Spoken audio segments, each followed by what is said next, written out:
we're talking now about 3 significant landmarks in the evolution of understanding and managing people. I'm a manager, you know, I've sat and I've listened to these courses. I've certainly listened to a lot of your lectures, and very, very interesting. But I'm just curious, you know, with these landmarks, why is it important that as a manager I should know about these things and understand them, and then what can I do with this information going forward when I go back into my office? Let's go back a little bit in history and remember the days where human resources did not really exist. Yeah. There was just a department of personnel that was in charge of, you know, making sure people abide by the rules and do their work. Mm-hmm. However, over time, companies started realizing that people are getting more and more expensive. Mm-hmm. They got some advantages like holidays, like medical coverage, etc. And they started becoming more and more expensive. And at the same time, machines were becoming less and less expensive. So there was a decision in many companies that this resource that we have, the people, the expensive resource, we need to make sure that we are maximizing the usage of that resource. Yeah.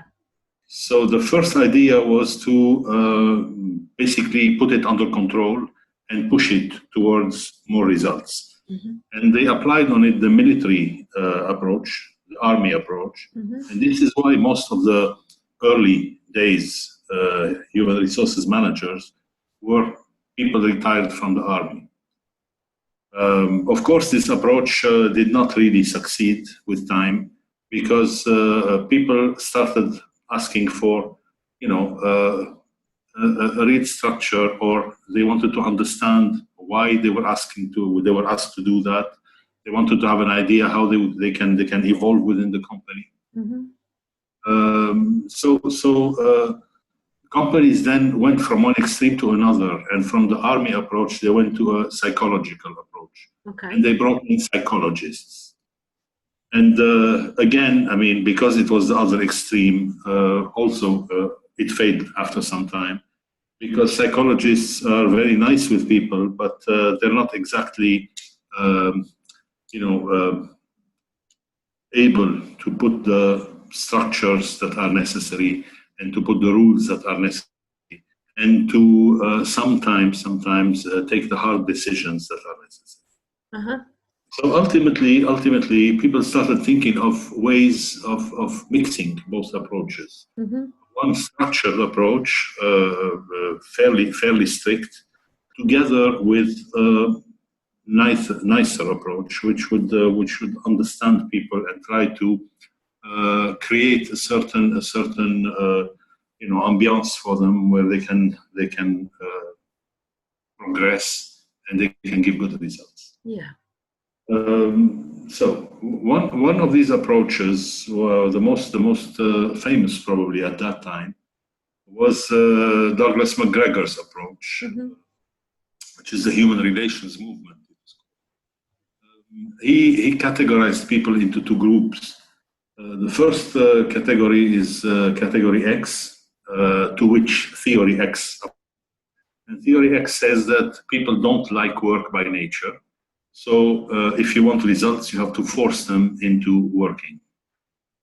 The other is category Y. And theory Y will tell you that people are naturally inclined to work. They like work, provided they are in a good environment. Mm-hmm.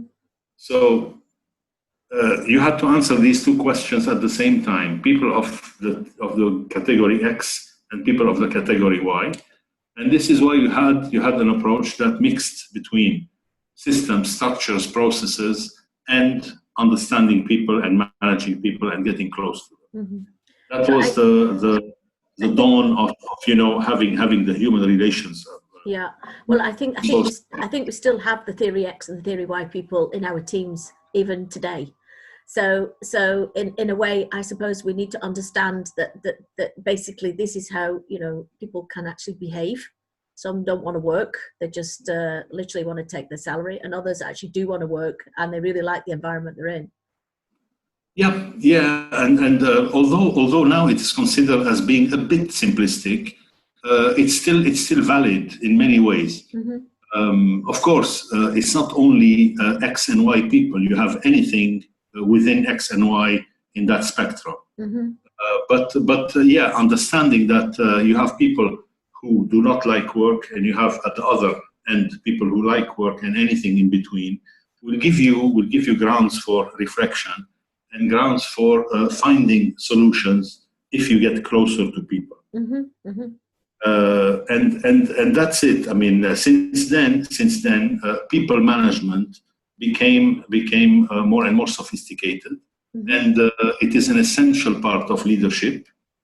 And of course, lately we know that it requires also a lot of emotional intelligence and empathy to understand people, try to stay close to them, and try to manage them properly. Now, the other landmarks, apart from the human relations movement, there was the Deming's approach, which is total quality. In fact, Edward Deming never called his theory total quality management. He just called it good management. As far as he was concerned, this is the way to do management. It's the only proper way of doing it. And of course, it included a more thorough approach to anything within the company, be it people or processes or systems.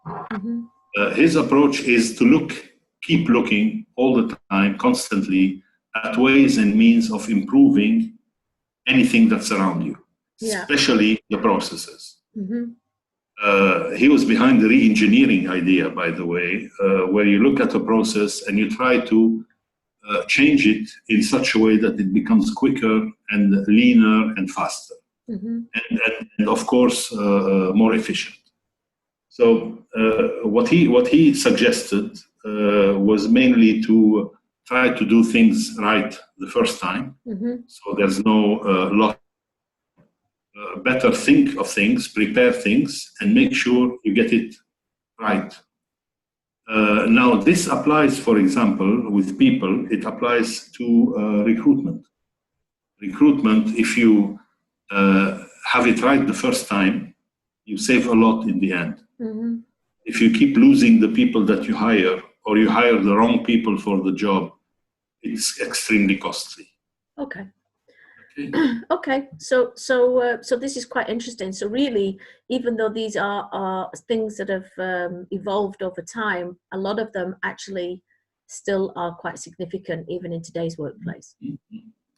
Now, the most significant one probably nowadays is the contingency approach to management. Okay. And most of managerial issues now have ended up into contingency structures. Okay. Contingency is simply selecting the solution based on the problem itself. So every time you look at a situation that is different from another situation, and among all those tools that you have, managerial tools, you select the appropriate tool for that situation. And it might not be the same tool that you would use for another situation. Yeah. Okay.